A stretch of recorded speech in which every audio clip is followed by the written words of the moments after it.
Yo, yo, yo! What's up? Chris, excusez, si c'est fou raide. Il y a tellement de monde, là, puis c'est pas mon premier barbecue, hein, j'en ai fait des talks, mais à chaque fois, je suis nerveux, bien raide, là. Des big, man, des big. Quand même, hein? Alright, alright, alright. Merci, Zlack.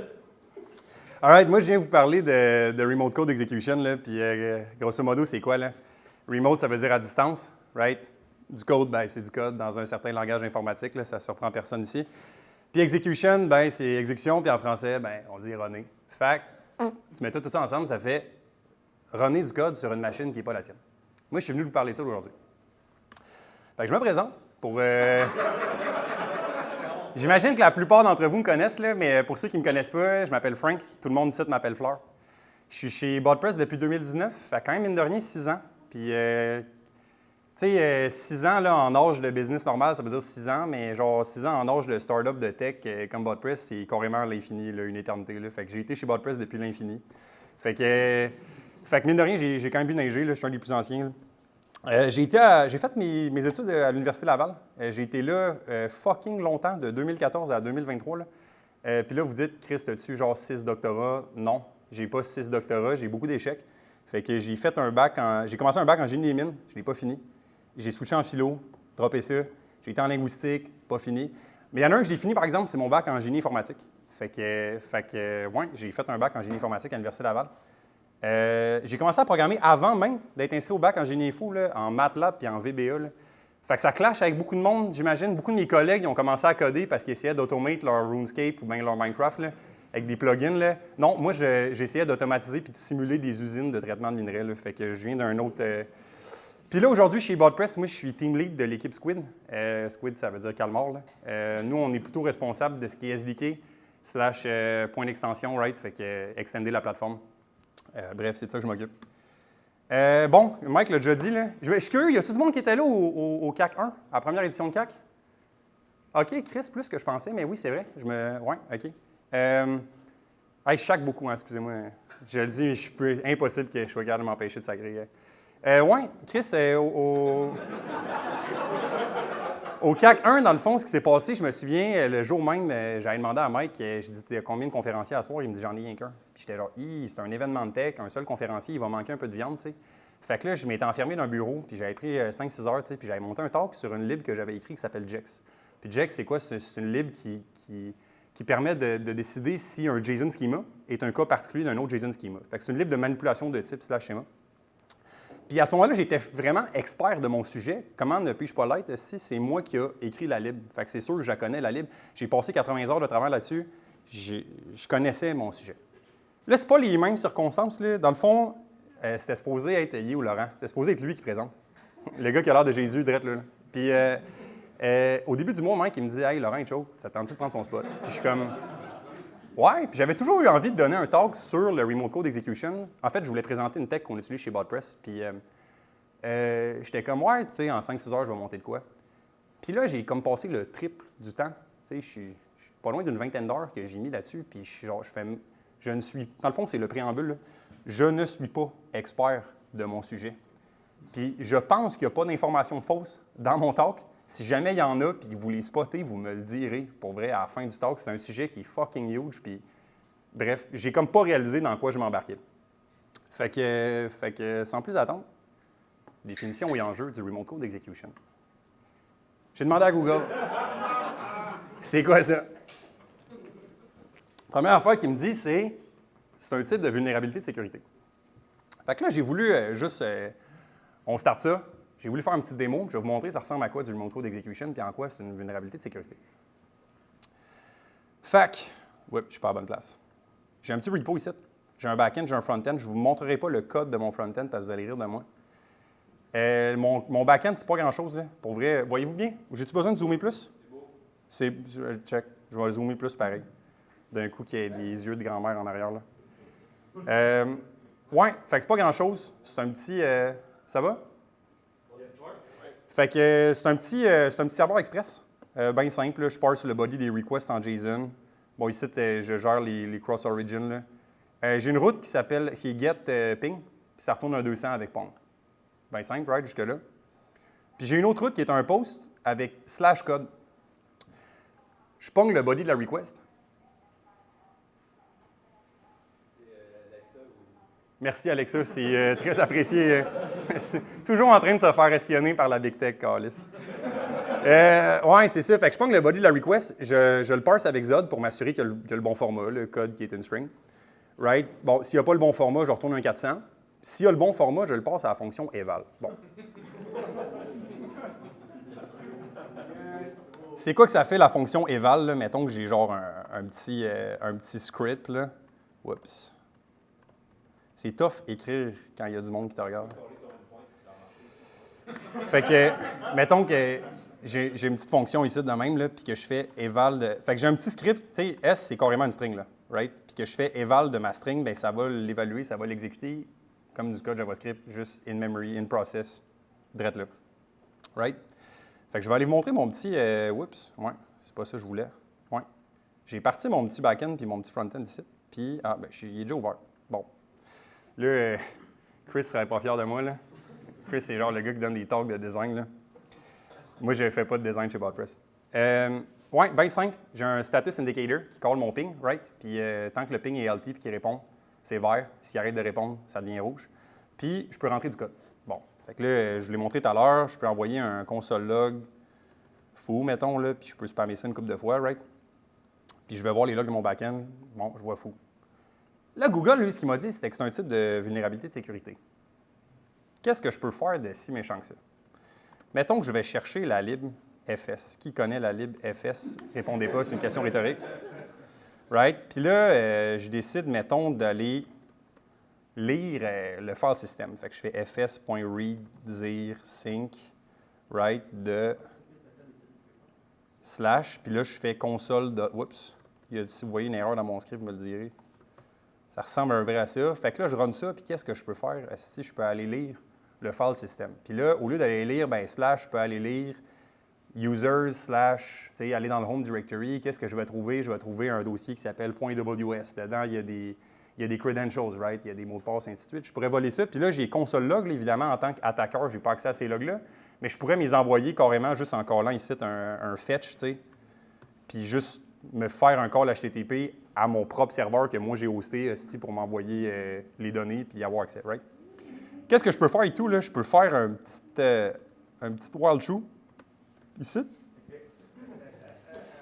Puis, bref, j'ai donné le serveur, dans le fond, là.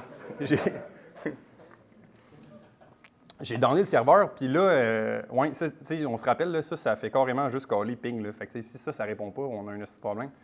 Puis, tu sais, après ça, si je continue à essayer d'envoyer d'autres requests, là, genre ça, là, en fait, j'aurais pu prendre un autre exemple que tout à l'heure, mais il ne se rend plus.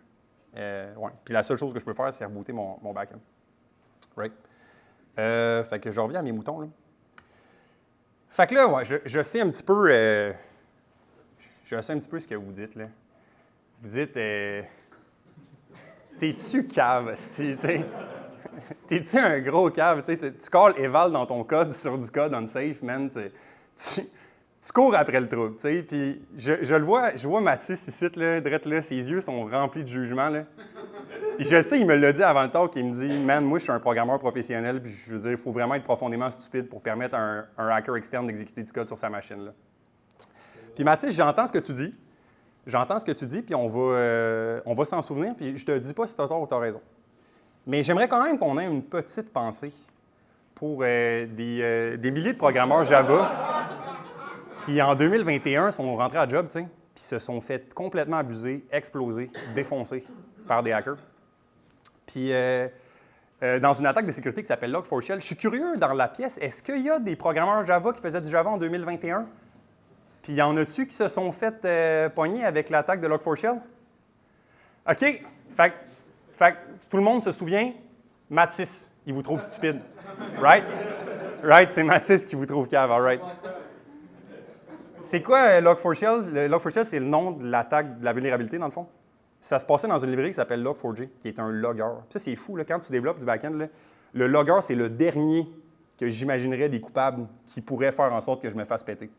Puis, ouais, ça ressemblait à quoi l'attaque, dans le fond, là? Puis, encore un autre préambule, je ne suis pas programmeur Java, puis asti que c'est compliqué du Java, là. Puis, il y a 1 million d'affaires, je fais comme, pourquoi asti? Pourquoi c'est de même? Mais bear with me, j'ai validé avec un programmeur Java avant le talk, puis apparemment, ce que je dis, c'est vrai. Les attaqueurs, qu'est-ce qu'ils faisaient? Ils envoyaient un call HTTP à victime.com. Puis, quand tu développes tu es un développeur back-end, puis tu développes un serveur HTTP qui handle des requests, c'est quand même commun de loguer les requests, right? Puis, bon, qu'est-ce qui arrive, c'est que tu vas probablement loguer des headers assez importants, genre user agent. Fait que, mettons que je suis l'attaqueur, j'envoie ce request-là, puis j'espère, en fait, que ma victime, elle utilise Log4j puis qu'elle va loguer le header, mettons, user agent. J'ai un exemple. Puis dedans, je mets genre une template string. Une template string. Je mets une template string, puis Log4j, il supporte un genre de templating language. Fait que ça ressemble à des backticks en JavaScript, à des fstrings en Python, bref, tout le monde connaît ça. Il y a deux parties à ma string. Ça commence par JNDI, 2 points, puis ici, il y a un URL en LDAP. LDAP, qui est un protocole de com qui s'appelle Lightweight Directory Access Protocol. Puis là, ça, c'est le bout où je dis, Chris, c'est fucké Java. JNDI, là, Java Naming and Directory Interface, là, ça a l'air d'être un genre de record, un genre de lookup. Tu lui donnes une string, puis il te retourne un service in memory. Fait que tu pourrais carrément lui dire, tu lui donnes une key, là, genre comme un record, puis il te donne une connexion à DB. Mais tu peux plus qu'il donner une key qui va aller prendre dans ton process, tu peux lui donner un URL, genre cette URL-là. Cette URL-là, il peut retourner une classe sérialisable. Puis le logger le prend, puis il l'exécute in memory. Right? Fait que là, ben, tu as juste à mettre cette URL-là, attaqueur.com, tu retournes une classe sérialisable, puis tu te retrouves avec. Tu sais, ma démo, c'était bien stupide, mais finalement, tu te retrouves avec quasiment le même setup que ma démo tout à l'heure. Fait que tu peux faire bien des choses malicieuses. On s'entend. Là, j'ai essayé de résumer un petit peu les risques auxquels on s'expose là, à cause du remote code execution. Les deux premiers, je les ai déjà dit. Un hacker pourrait accéder à des données confidentielles, mots de passe, API keys, ainsi de suite. Il pourrait monopoliser les ressources, comme CPU, memory, du disque, ainsi de suite, puis dégrader les performances du système pour les autres users. Troisième affaire, il pourrait utiliser des ressources gratuitement à des fins personnelles. Ça veut dire que le hacker, il est genre, je vais faire pas trop de bruit, je vais essayer de ne pas faire péter toute la patente, puis moi, j'ai du free compute, puis je peux t'envoyer un script de Bitcoin mining. Une stratégie possible. Ce qui m'amène à ma conclusion, dans le fond, le remote code execution, c'est très, très mal. C'est tout ce que j'avais à dire. Merci beaucoup. C'est mal. Sauf, ou devrais-je dire, excepté, si c'est ta business. Si c'est précisément ce que tu veux faire. Exemple, AWS Lambda. Qu'est-ce qui te permet de faire Lambda? Ils disent, envoie-moi du code, puis moi, je vais l'exécuter. Right? Comment qu'eux ne se font pas péter? Bon. Ça m'amène à la deuxième partie de ma présentation, qui va parler d'isolation. Parce que c'est un ensemble de stratégies. C'est toujours la même affaire, là. Il y a plein de stratégies différentes pour faire ça. Mais à chaque fois, on cherche à isoler des programmes les uns des autres. Les objectifs, protéger les données, protéger les ressources, CPU, RAM, disque, ainsi de suite, puis s'assurer que les users ils payent pour les ressources qu'ils utilisent. Right. Petit dessin, on a deux programmes. Voyez-vous mon curseur? Oui.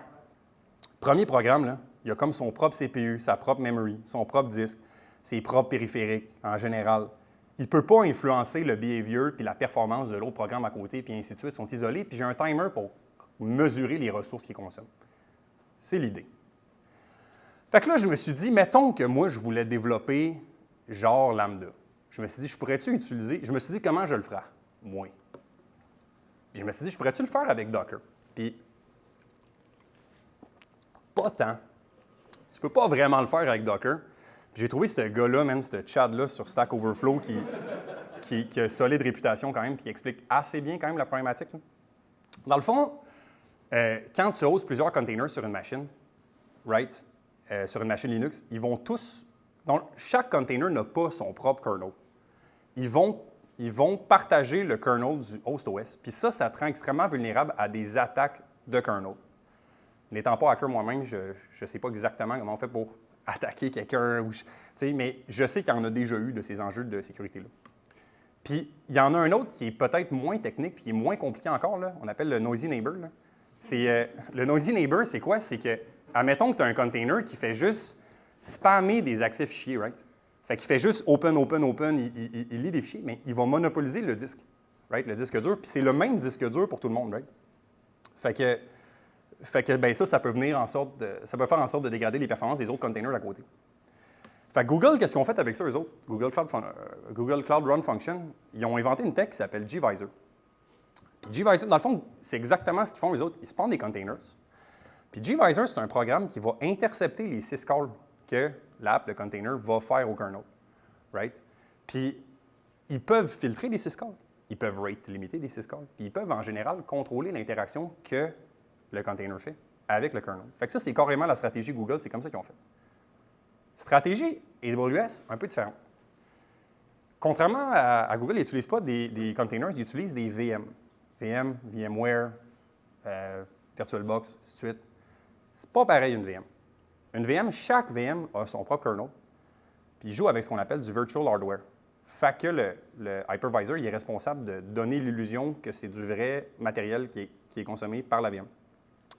Puis quand ils ont commencé Lambda, ils utilisaient EC2 carrément pour hoster des Lambda. Fait que je pense que c'était une EC2 par Lambda. Puis une EC2, là, c'est vraiment fucking heavy pour rien. Fait que ce qu'ils ont fait à la place, ils ont développé une tech qui s'appelle Firecracker qui permet de développer des micro-VM. Puis micro-VM, ça le dit, c'est des très petites VM qui sont plus faciles à spawner que des grosses crises de VM. Puis, mais ça reste des VM. Fait que, somme toute, le temps pour spawner une micro-VM, il est vraiment, ça consomme quand même plus de ressources qu'un container, mais ça donne une isolation qui est quand même plus forte. Autre tech, mettons, là, de cloud qui permet du remote code execution as a business model, c'est DanoCloud.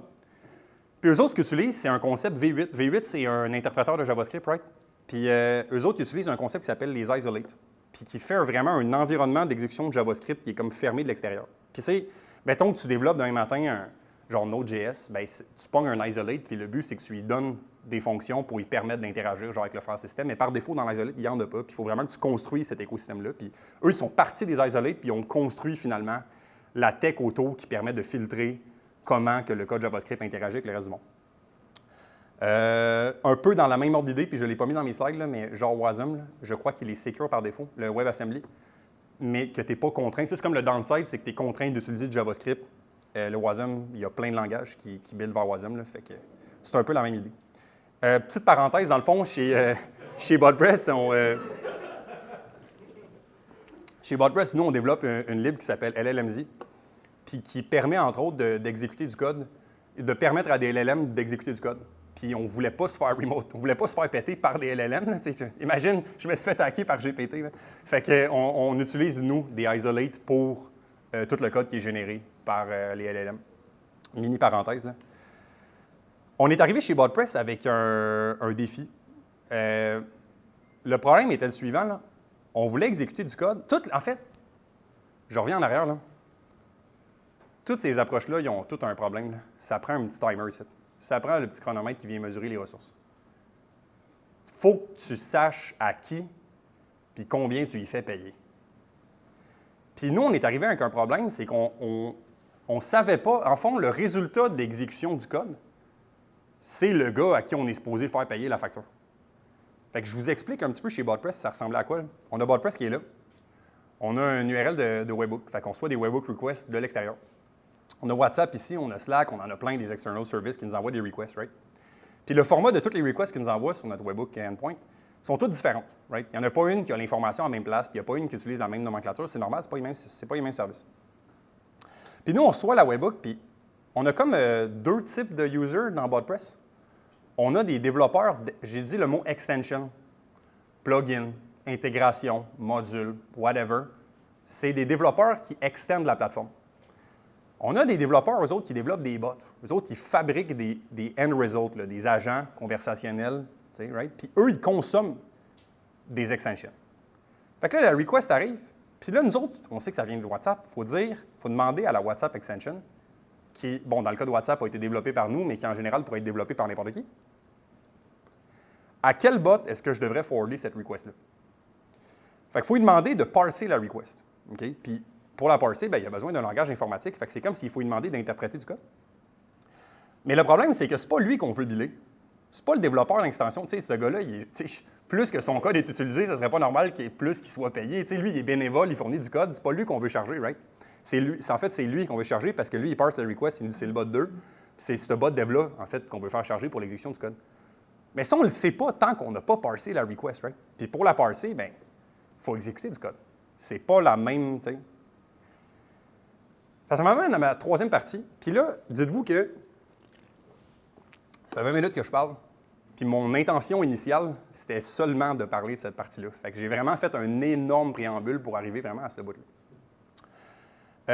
Il y a une autre famille de stratégies, dans le fond. Donc, toutes les premières stratégies visaient vraiment à isoler. C'est ça l'idée. Puis, il y a une autre famille de stratégies qui est un petit peu différente. Je fais un détour par un gars qui s'appelle Alan Turing, que vous connaissez sûrement, le père de l'informatique. Il a inventé, lui, un genre de modèle théorique de machine capable d'effectuer tout type de calcul qu'on appelle une machine de Turing. Puis, quand je dis capable d'effectuer tout type de calcul, c'est quasiment une définition. De ce que j'ai catché, c'est genre un calcul, c'est une série d'opérations qui pourrait être exécutée par une machine de Turing. C'est quasiment une définition. Puis, grosso modo, c'est ça. C'est une machine capable d'effectuer tout type de calcul que les humains peuvent faire. Puis, on dit d'un système ou d'une machine physique ou d'un langage informatique qu'il est Turing complete quand il permet de simuler une machine de Turing, ou autrement dit, d'exécuter n'importe quel type de calcul. Puis, généralement, dans des langages de programmation, il y a comme 3 indices là, qui nous disent que le langage est Turing complete. Est-ce qu'il supporte des branchements conditionnels? Ça veut dire des if. Est-ce qu'il supporte de la récursivité ou des branchements arbitraires? Un branchement arbitraire, c'est un goto. Quand tu combines des goto avec des if, tu obtiens des... Merci, des boucles. Tu obtiens des boucles. Puis, il permet de manipuler une quantité arbitraire de mémoire. Il permet de déclarer des variables on the spot, on the fly. Puis, il y a comme un blindside qu'on avait qui était, on a-tu vraiment besoin que le langage qu'on offre à nos développeurs d'extension, est-ce qu'on a vraiment besoin qu'il permette de faire tout type de calcul, c'est-à-dire qu'il soit Turing complete? La réponse est non. On a vraiment un coupable, en fait. Le coupable, c'est vraiment la book while, book for, les fonctions récursives, les branchements, les go-to, ainsi de suite. Puis, il y a des devs qui sont crispement hot. C'est vraiment des chads. Excusez, il faut que j'enlève cette expression de mon vocabulaire. Qui ont développé une tech qui s'appelle Vector Remap Language, ou VRL. Puis c'est un... OK, mettons que je vous présente VRL, là, c'est un langage qui est utilisé par Vector, qui est un engin pour construire des pipelines d'observabilité. Ça appartient à Datadog depuis genre 2021. C'est écrit en Rust. Sur la doc, c'est écrit que ça compile en Rust, et j'en doute fortement. Peut-être, c'est ça qu'ils disent. Moi, je pense que c'est une VM qui est écrite en Rust. Dans tous les cas, c'est écrit en Rust, donc ça bénéficie quand même des avantages de Rust, c'est-à-dire safety, performance. En fait, c'est les deux objectifs du langage, safety and performance. Puis c'est un langage, en fait, qui est conçu pour vraiment mapper des événements. Fait que mettons qu'on regarde ça. On a genre mon script VRL qui est là. On a un event qui est là, puis qui rentre là. Un event, c'est une structure de données en JSON. Elle a une property qui s'appelle foo, qui vaut 1. Right? Puis là, qu'est-ce qu'il fait, mon programme? Il va lire la property foo. Il la caste en float, ou il essaie de la caster en float. Si jamais ça ne marche pas, il trouve une valeur par défaut. Right? Fait que là, on a un foo qui est un num ici. Puis, il va setter une propriété qui s'appelle bar dans l'événement, qui est foo x 2. Qu'est-ce que ça me donne ici? J'avais foo 1, mais j'ai encore foo 1, et j'ai bar 2 ici. Right? On va aller regarder en quoi ce langage-là il est extraordinaire. Juste ici.